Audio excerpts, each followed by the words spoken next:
آج اس خالی گھر میں میں بے حد پریشان کھڑا تھا. بے یار و مددگار اس گھر میں پڑا ہوا تھا. میں سوچ بھی نہیں سکتا تھا کہ میرے اوپر یہ دن بھی آئے گا. میں نے تو اپنی زندگی بہت عیش و عشرت اور سکون سے گزار لی تھی، لیکن آج اپنی اولاد کے جانے کے بعد میں یہاں پر اکیلا پڑا ہوا تھا. میری وہ اولاد جس کے لیے میں نے ساری زندگی محنت مزدوری کی، ان کی ہر خواہش پوری کی اور ان کو ایک مقام تک پہنچایا، آج وہی اولاد یہاں سے جا چکی تھی اور میں اس خالی گھر میں تنہا بیٹھا ہوا تھا. مجھے اب رہ کر احساس ہو رہا تھا کہ میں نے اپنے باپ کی بات نہ مان کر بہت بڑی غلطی کی ہے. پچھتاوے اب مجھے کسی پل چین نہیں لینے دے رہے تھے. میں چپ چاپ اس خالی گھر میں جہاں پر سناٹے بھی گونجتے ہوئے محسوس ہو رہے تھے اپنے کمرے میں آ گیا اور اپنے بستر پر بیٹھ کر اپنے ماضی کی یادوں کو کنگالنے لگا. اور ماضی کنگالتے ہوئے میں عمر کے اس حصے میں پہنچ گیا جب میں صرف 7 برس کا تھا. اس دن مجھے اسکول سے چھٹی تھی. میں ابا کو کام پر جاتا ہوا دیکھنے لگا تو اچانک نہ جانے میرے دل میں کیا خیال آیا کہ میں نے ابا سے کہا، ابا میں بھی آپ کے ساتھ کام پر جاؤں گا، آج مجھے اسکول سے چھٹی ہے، مجھے بھی اپنے ساتھ لے چلیں. میرے ابا جو اس وقت سائیکل پر اپنے کام پہ جانے کو بالکل تیار تھے کہنے لگے، ارے دلاور بیٹا، تم وہاں پر جا کر کیا کرو گے؟ تم بور ہو جاؤ گے، وہاں پر سب بڑے لوگ ہوتے ہیں، کوئی بچہ نہیں ہوتا، تمہیں پریشانی ہوگی. ابا نے مجھے کہا تو میں اشتیاق سے بولا، نہیں ابا، مجھے کوئی پریشانی نہیں ہوگی، نہ ہی میں بور ہوں گا. آپ وہاں پر کام کر رہے ہوں گے تو میں چپ چاپ آپ کو کام کرتا ہوا دیکھوں گا. گھر پر رہ کر میں نے کیا کرنا ہے؟ گلیوں میں لڑکوں کے ساتھ ہی کھیلتا رہوں گا. مجھے اپنے ساتھ لے چلیں. مجھے بہت شوق ہے کہ میں آپ کو کام کرتا دیکھوں اور جس جگہ پر آپ کام کرتے ہیں اس جگہ کو دیکھوں. میں نے بڑے شوق سے جب ابا سے کہا تو ابا کچھ لمحے سوچنے کے بعد کہنے لگے، دیکھ لو بیٹا، سارا دن مجھے وہیں پر لگ جانا ہے اور گھر آتے آتے شام ہو جائے گی، کیا تم اتنا وقت رہ لو گے؟ ابا نے مجھے کہا تو میں جھٹ ہاں میں سر ہلا کر بولا، جی ابا بالکل، میں رہ لوں گا، آپ فکر مت کریں. یہ کہہ کر میں ابا کی سائیکل کی پچھلی سیٹ پر بیٹھ گیا تو ابا نے بھی مسکراتے ہوئے سائیکل آگے بڑھا دی. راستے میں ابا سے ادھر ادھر کی باتیں کرنے لگا اور کہا، ابا مجھے بہت شوق تھا، شکریہ، آپ نے مجھے انکار نہیں کیا اور اپنے ساتھ لے آئے. میں نے ابا سے کہا تو بولے، بیٹا مجھے تو تمہارے آنے پر کوئی اعتراض نہیں، لیکن میں جہاں کام کرتا ہوں وہاں پر سب بڑی عمر کے افراد ہیں اور پھر وہ جگہ ایسی ہے کہ وہاں پر بچوں کو لانا مناسب نہیں، اس لیے میں تمہیں انکار کر رہا تھا. باقی تم چلو، تمہارا دن اچھا گزرے گا. ابا مجھے لے کر چلے آئے اور پہلی بار زندگی میں نے کچہریوں کو دیکھا تھا. کچہری جہاں پر بہت سارے وکیل حضرات ادھر ادھر پھر رہے تھے، ایک لائن میں بنے ہوئے ان کے دفتر اور چیمبر دور سے ہی مجھے اپنی طرف متوجہ کر رہے تھے. کالے سوٹوں میں ملبوس وکیل اپنے ساتھ چلتے ہوئے کسی آدمی کے ساتھ باتیں کرتے ہوئے تیزی سے گزرتے جا رہے تھے اور میں حیرانی سے کچہریوں کو دیکھ رہا تھا جہاں پر آتے جاتے وکلا اپنے کلائنٹ کے ساتھ کیس کو ڈسکس کرتے ہوئے گزر رہے تھے. میں نے حیرانی سے پوچھا، ابا یہ کون سی جگہ ہے اور یہ سب نے کالے سوٹ کیوں پہن رکھے ہیں؟ تب ابا نے مجھے بتایا، بیٹا یہ وکیل ہیں اور یہ لوگ بہت بڑے ہیں، یہ عدالت میں کام کرتے ہیں اور غریبوں کو انصاف دلاتے ہیں. ان کا مقصد غریب لوگوں کی کیس درج کرنا اور انہیں انصاف دلانا ہے. یہاں پر ہر بندے کو انصاف ملتا ہے. یہ جگہ انصاف فراہم کرنے والی ایک پاک جگہ ہے اور ہمیں اس کا احترام کرنا چاہیے. یہاں پر اللہ کو حاضر ناظر جان کر فیصلے کیے جاتے ہیں. ابا نے جب مجھے بتایا تو میں حیرانی سے یہ سب کچھ دیکھنے لگا. تبھی وہاں پر ایک بہت بڑی گاڑی آ کر رکی اور اس میں سے کالے سوٹ والا وکیل نکلا. اس نے آنکھوں پر سیاہ چشمہ لگا رکھا تھا اور وہ بغیر ادھر ادھر دیکھے ناک کی سیدھ میں چلتا جا رہا تھا. میں نے ابا کو مخاطب کیا اور کہا، ابا یہ کون ہے؟ تو وہ کہنے لگے، بیٹا یہ بھی وکیل ہے اور یہ بہت بڑا وکیل ہے، یہ امیروں کا وکیل ہے اور یہاں پر جو امیر لوگ آتے ہیں اپنے مختلف مقدموں کے لیے وہ اس وکیل کی خدمات حاصل کرتے ہیں. اس کی لاکھوں میں فیس ہے اور غریب بندے کو تو یہ دیکھنا بھی پسند نہیں کرتے. ابا نے جب یہ بتایا تو میں بڑے شوق سے اس وکیل کو جاتا دیکھ رہا تھا جس کی شخصیت ہی بہت باروب اور دبدبے والی محسوس ہو رہی تھی. میں نے ابا سے کہا، ابا میں بھی بڑا ہو کر وکیل بنوں گا. میری خواہش جان کر ابا مسکرا دیے اور میرے سر پر محبت سے ہاتھ رکھ کر کہنے لگے، بالکل بیٹا تم بھی وکیل بنو گے، لیکن میری ایک بات یاد رکھنا بیٹا، کبھی غریبوں کے ساتھ ناانصافی مت کرنا، ہمیشہ انہیں انصاف دینا اور جتنا ہو سکا ان کے ساتھ بھلا کرنا. اگر تم ان کے ساتھ ناانصافی کرو گے، ان کے ساتھ زیادتی کرو گے تو اللہ تمہیں معاف نہیں کرے گا، تمہارے ساتھ بھی وہ سب کچھ ہوگا. ابا نے مجھے تلقین کی تو میں نے ابا کی نصیحت کو جیسے اپنی گرہ سے باندھ لیا. ابا کچہریوں میں منشی گیری کرتے تھے، سارا دن ابا کو وہاں پر مصروف دیکھا تو مجھے دکھ ہوا تھا۔ اگر ابا بھی وکیل بن جاتے تو آج ٹھاٹ سے دفتر میں بیٹھے ہوتے، لیکن میں نے سوچ لیا تھا کہ مجھے اپنے باپ کی طرح منشی نہیں بننا، بلکہ مجھے وکیل بننا ہے، تاکہ میں بھی ٹھاٹ کے ساتھ یہاں پر آ سکوں اور کام کر سکوں۔ یہی سوچ کے میں مطمئن ہو گیا تھا، اسی لیے میں نے اپنی پڑھائی میں بہت زیادہ محنت کی۔ ابا نے میرا اس میں پورا ساتھ دیا اور خوب محنت مزدوری کر کے مجھے اعلیٰ تعلیم دلائی، اور جب میں قانون کی تعلیم حاصل کر کے ایک وکیل بن کر کالج سے نکلا تو ابا کا سر فخر سے اونچا ہو گیا اور ان کا سینہ چوڑا ہو گیا تھا۔ ابا بہت خوش ہوئے تھے اور بے اختیار مجھے سینے سے لگا کر ان کی آنکھیں بھیگ گئی تھیں۔ کہنے لگے، بیٹا، آج سے پہلے مجھے کبھی اتنا فخر محسوس نہیں ہوا، کبھی اتنی خوشی محسوس نہیں ہوئی جتنی آج ہو رہی ہے۔ تمہاری کامیابی میرے دل کو روشن کر رہی ہے اور میں آج پرسکون ہو گیا ہوں کہ تم نے جو سوچا تھا اسے پا لیا۔ ابا نے بے اختیار میرا ماتھا چومتے ہوئے کہا تو میں نے ان کا ہاتھ تھاما اور کہا، ابا، یہ سب آپ کے بغیر ممکن نہیں تھا۔ آپ نے میرا ساتھ دیا، میری مدد کی، اور یوں میں آج اس مقام پر پہنچ گیا ہوں۔ مجھے پوری امید ہے کہ میں آگے بھی آپ کے زیر سایہ بلندیوں تک پہنچوں گا۔ میں نے ابا کو یقین دلایا تو وہ کہنے لگے، بیٹا، لیکن میری بات یاد رکھنا، کبھی کسی کے ساتھ ناانصافی مت کرنا، کبھی کسی کے ساتھ برا مت کرنا، کیونکہ میں نے بہت سارے وکیلوں کا انجام دیکھ لیا ہے۔ انہوں نے اپنی رونت اور اپنے غرور میں غریبوں کے ساتھ ناانصافی کی، ان کے ساتھ زیادتی کی، لیکن پھر جو کچھ بھی ان کے ساتھ ہوا اس نے مجھے صحیح معنوں میں اس بات کا احساس دلا دیا کہ اللہ کی لاٹھی بڑی بے آواز ہے، جب پڑتی ہے تو بہت زور سے پڑتی ہے۔ اسی لیے تم بھی خاص طور پر اس بات کا دھیان رکھنا اور میری نصیحت کو بھلانا مت۔ ابا نے مجھے نصیحت کرتے ہوئے کہا تو میں نے سر ہلا دیا اور ابا سے کہا، ابا، میں آپ کو کبھی شرمندہ نہیں کروں گا، میں ہمیشہ آپ کی نصیحت پر عمل کروں گا۔ میں نے یہ کہہ کر ابا کو اطمینان دلایا تو وہ بھی مسکرا دیے۔ چونکہ میں وکیل بن گیا تھا اس لیے انہی کچہریوں میں آ گیا جہاں پر کبھی میرے ابا منشی گیری کرتے تھے اور دوسرے وکیلوں کی جوتیاں سیدھی کرتے تھے۔ وہاں پر اب میں ایک وکیل بن کر آ چکا تھا۔ مقابلہ بہت سخت تھا اور اپنے آپ کو منوانے کے لیے مجھے بہت محنت کرنا پڑتی تھی، کیونکہ یہاں پر بہت سارے وکیل تھے جو کہ سالوں سے پریکٹس کر رہے تھے اور خوب محنت کر کے اپنا نام بنانا چاہ رہے تھے۔ میں نے بھی یہاں پر پریکٹس شروع کر دی اور ایک چیمبر کرائے پر لے لیا۔ پہلا کیس مجھے ابا کے ریفرنس سے ہی ملا تھا۔ ایک غریب شخص کا کیس تھا، اس کی زمین پر کسی نے قبضہ کر لیا تھا اور وہ شخص انصاف کے لیے یہاں پر آیا تھا۔ میں نے اس کا سارا کیس دیکھ لیا تھا۔ جس نے اس کی زمین پر قبضہ کیا تھا وہ بہت بااثر اور بارسوخ شخص تھا، لیکن چونکہ اس دیہاتی آدمی کے پاس زمین کے کاغذات تھے اور اس کے پاس اس کے علاوہ اور کوئی ثبوت نہیں تھا، میں نے اس کیس کو ایک چیلنج کے طور پر پکڑ لیا اور دن رات کی محنت کر کے اس کیس کے پوائنٹس تیار کیے۔ میں نے کیس عدالت میں درج کر دیا اور ہمیں تاریخ مل گئی۔ مجھے پوری امید تھی کہ میں یہ کیس جیت جاؤں گا، کیونکہ میں نے جو پوائنٹس تیار کیے تھے اور جس طرح اس کیس کو پیش کیا تھا مجھے پورا یقین تھا کہ فیصلہ ہمارے حق میں ہوگا، اور وہی ہوا۔ مخالف پارٹی نے بہت زور لگایا، انہوں نے مجھے خریدنے کی بھی کوشش کی، ایک بڑی رقم رشوت کے طور پر بھی پیش کی، لیکن میں نے ابا کی نصیحت کو ذہن میں دہرایا اور اس بڑی رقم کی پیشکش کو ٹھکرا دیا۔ میں اس دیہاتی آدمی کو انصاف دینا چاہتا تھا، کیونکہ میں جانتا تھا کہ اگر میں نے مخالف پارٹی سے ہاتھ ملا لیا تو اس دیہاتی آدمی کا ایمان عدالتوں سے اٹھ جائے گا اور وہ دوبارہ کبھی انصاف پر یقین نہیں کر پائے گا۔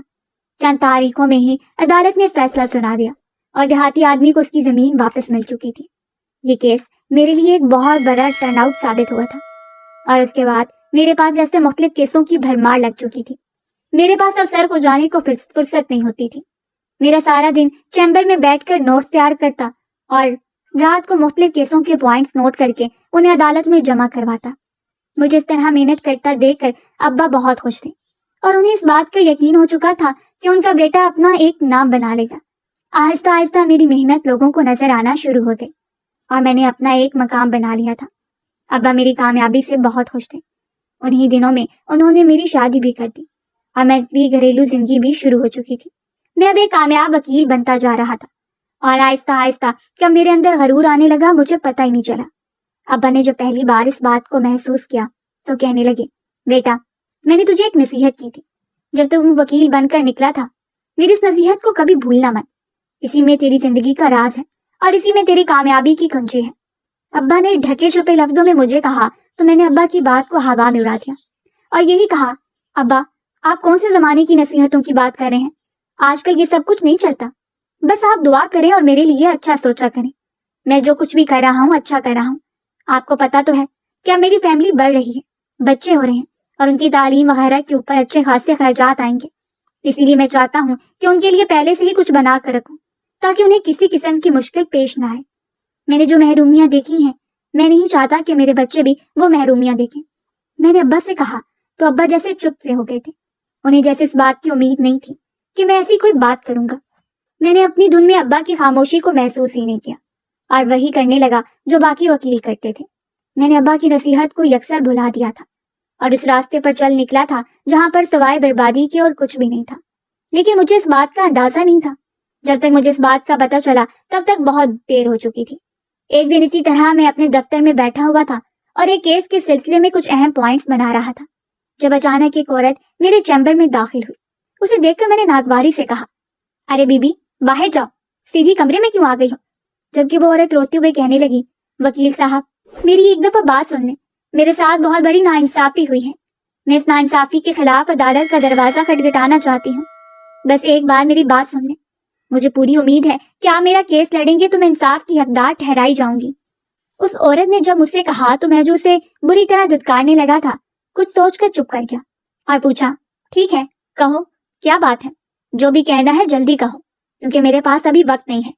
میں نے مصروفیت کا ناٹک کرتے ہوئے اس عورت سے کہا تو وہ بولے، وکیل صاحب، دراصل میری ایک 18 سال کی بیٹی ہے اور میں یہاں پر قریب ہی ایک گاؤں میں رہتی ہوں۔ وہاں کے وڈیرے کے عیاش بیٹے نے میری بیٹی کی عزت لوٹ لی اور اسے اپنے ڈیرے پر ایک ہفتے کے لیے رکھا۔ میں نے بہت فریاد کی، بہت روئی پیٹی، لیکن اس نے میری بیٹی واپس نہیں کی۔ اب میری بیٹی کل سے گھر آ گئی ہے، لیکن وہ اتنی گمسم ہے، اتنی زیادہ زخمی ہے کہ آپ سوچ بھی نہیں سکتے۔ میں اس وڈیرے کے بیٹے کے خلاف مقدمہ کرنا چاہتی ہوں۔ اس نے میری بیٹی کی نہ صرف عزت کو پامال کیا، اسے ذہنی اور جسمانی طور پر بہت زیادہ ٹارچر بھی کیا۔ آپ میرا کیس لڑیں گے؟ اس عورت نے تفصیل بتاتے ہوئے میری طرف امید بھری نظروں سے دیکھا تو میں جو اس کیس میں دلچسپی لے رہا تھا ایک دم سے بولا، تمہارا کیس تو بہت پیچیدہ ہے اور اس کے لیے فیس بھی تگڑی دینی ہوگی، کیا تمہارے پاس اتنے پیسے ہیں؟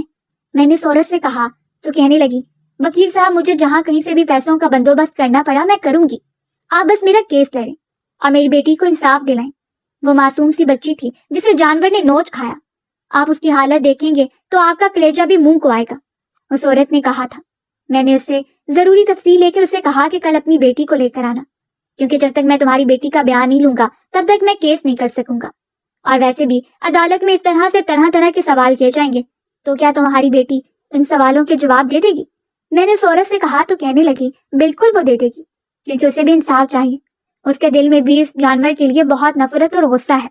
اس عورت نے جلدی سے کہا تو میں نے سر ہلا دیا اور اسے کل آنے کا کہا۔ اگلے دن وہ لڑکی آئی تو واقعی وہ ذہنی اور جسمانی طور پر بہت زیادہ زخمی تھی، اسے تو ٹھیک سے چلا بھی نہیں جا رہا تھا۔ میں نے اس لڑکی سے مختلف سوال کیے جس کا اس نے جھجکتے ہوئے جواب دیا۔ میں نے اس کیس کے اہم پوائنٹس کو نوٹ کر لیا اور عدالت میں یہ کیس جمع کروا دیا۔ اسی دوران مخالف پارٹی جو کہ کافی بااثر تھی اور جن کے پاس کافی مال تھا، انہوں نے مجھ تک رسائی حاصل کی اور مجھے ایک بھاری رقم کی پیشکش کی تاکہ عدالت میں یہ کیس ہار جاؤں۔ میں نے اپنے بچوں کے مستقبل کو سوچتے ہوئے اس کیس کو ہارنے کا فیصلہ کیا اور وہ رقم ان سے وصول کر لی۔ عدالت میں یہ کیس ناکافی شواہد اور کم ثبوتوں کی وجہ سے ہار گیا تھا۔ تبھی مخالف پارٹی جاتے جاتے مجھ سے ہاتھ ملا کر گئے اور میرا شکریہ ادا کرتے گئے۔ میں نے سر جھکا کر ان کو شکریہ کا جواب دیا۔ اتنی دیر میں وہ عورت میرے قریب چلی آئی اور کہنے لگی، میں سوچ بھی نہیں سکتی تھی کہ تم اتنے گھٹیا نکلو گے، تم نے جان بوجھ کر یہ کیس ہارا، ان سے پیسے لے لیے۔ ارے تم مجھے بتاتے تمہیں کتنے پیسوں کی حوث ہے، میں تمہیں لا کر دیتی، کم سے کم ایسے میری بیٹی کی عزت کا سودا تو نہ کرتے جیسے تم نے کیا ہے۔ مجھے افسوس ہے کہ میں نے تم پر بھروسہ کیا۔ اللہ تمہارے ساتھ بھی ایسا ہی کرے۔ اللہ تمہیں اس دنیا میں ہی دکھائے کہ کس طرح تم نے ایک بے بس ماں کا تماشا لگایا اور اس کے زخموں کی قیمت وصول کی۔ یہ کہتے ہوئے وہ عورت روتے ہوئے وہاں سے چلی گئی۔ ایک لمحے کے لیے میرے دل میں ملال آیا تھا، لیکن پھر اس موٹی رقم کا سوچ کر میں خوش ہو گیا۔